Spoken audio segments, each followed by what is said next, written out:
ప్రపంచవ్యాప్తంగా అన్ని రంగాలకు విస్తరిస్తున్న కృత్రిమ మేధ ఇప్పుడు ఉగ్రవాదుల చేతిలో ప్రమాదకర అస్త్రంగా మారనుందనే భయాందోళనలు నెలకొన్నాయి. ఉగ్ర భావజాలాన్ని వ్యాప్తి చేయడానికి డీప్ ఫేక్ చిత్రాలతో కొన్ని వర్గాలపై ద్వేషాన్ని రెచ్చగొట్టి ఉగ్ర సంస్థలో కొత్త సభ్యులను చేర్చుకోవడానికి ఏఐని వినియోగిస్తున్నాయి. జీవ రసాయన ఆయుధాల తయారీకి సైబర్ దాడులకు వీటిని వాడవచ్చని అమెరికాలో డిపార్ట్మెంట్ ఆఫ్ హోంల్యాండ్ సెక్యూరిటీ తన నివేదికలో తెలిపింది.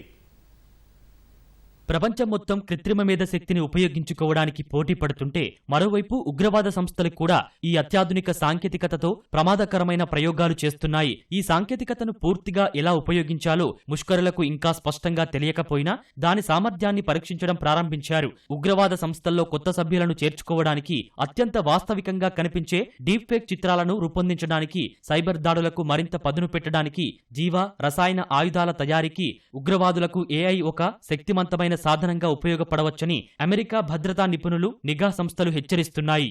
గత నెలలో ఇస్లామిక్ స్టేట్ అనుకూల వెబ్సైట్లో ఒక వ్యక్తి తమ కార్యకలాపాల్లో ఏఐని భాగంగా చేసుకోవాలని ఇతర మద్దతుదారులను కోరాడు. గతంలో ఇరాక్, సిరియాలో భూభాగాన్ని ఆక్రమించుకున్న ఐసిస్ ఇప్పుడు వికేంద్రీకృత కూటమిగా మారినప్పటికీ సోషల్ మీడియాను తప్పుడు సమాచారం కోసం శక్తివంతమైన సాధనంగా ఉపయోగిస్తోంది. చాట్ జీపీటీ వంటి ప్రోగ్రాంలు విస్తృతంగా అందుబాటులోకి వచ్చిన వెంటనే ఉగ్రవాద గ్రూపులు ఏఐని ఉపయోగించడం ప్రారంభించాయి. వాస్తవికంగా కనిపించే ఫోటోలు, వీడియోలను రూపొందించడానికి ముష్కరులు జనరేటివ్ ఏఐ ప్రోగ్రాంలను ఎక్కువగా ఉపయోగిస్తున్నారు. సోషల్ మీడియాలో నకిలీ కంటెంట్ ను పోస్టు చేసి కొత్త వారిని ఉగ్ర సంస్థల్లోకి ఆకర్షించడానికి, ప్రజలను గందరగోళానికి గురిచేయడానికి, భయపెట్టడానికి, ఊహించని స్థాయిలో ప్రచారాన్ని వ్యాప్తి చేయడానికి ఏఐని వాడుతున్నారు.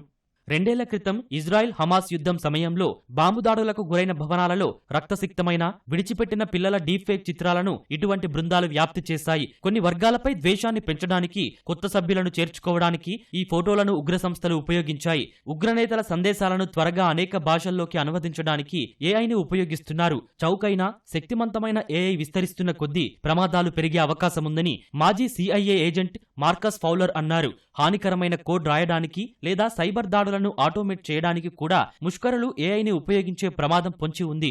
అత్యంత ఆందోళనకరమైన విషయం ఏమిటంటే సాంకేతిక నైపుణ్యం లేని మిలిటెంట్ గ్రూపులు జీవ లేదా రసాయన ఆయుధాలను తయారు చేయడానికి ఏఐ సాయం తీసుకోవడానికి ప్రయత్నించే అవకాశముంది. ఈ ప్రమాదాన్ని డిపార్ట్మెంట్ ఆఫ్ హోంల్యాండ్ సెక్యూరిటీ తన తాజా ముప్పు అంచనా నివేదికలో చేర్చింది. ఇస్లామిక్ స్టేట్, అల్ ఖైదా ఉగ్ర సంస్థలు తమ మద్దతుదారులకు ఏఐని ఉపయోగించడం నేర్పించడానికి శిక్షణ శిబిరాలు నిర్వహించాయని ఇటీవల జరిగిన ఒక విచారణలో తెలిసింది. ఈ అత్యవసర ముప్పును ఎదుర్కోవడానికి చర్యలు తీసుకోవాలని అమెరికా చట్టసభ సభ్యులు ప్రతిపాదనలు చేశారు. ఏఐ డెవలపర్లు తమ ఉత్పత్తులను ఉగ్రవాదులు, నేరస్తులైన హ్యాకర్లు లేదా విదేశీ గూఢచారులు ఎలా ఉపయోగిస్తున్నారనే దాని గురించి సమాచారాన్ని పంచుకోవాలని సెనేటర్ మార్క్ వార్నర్ అన్నారు.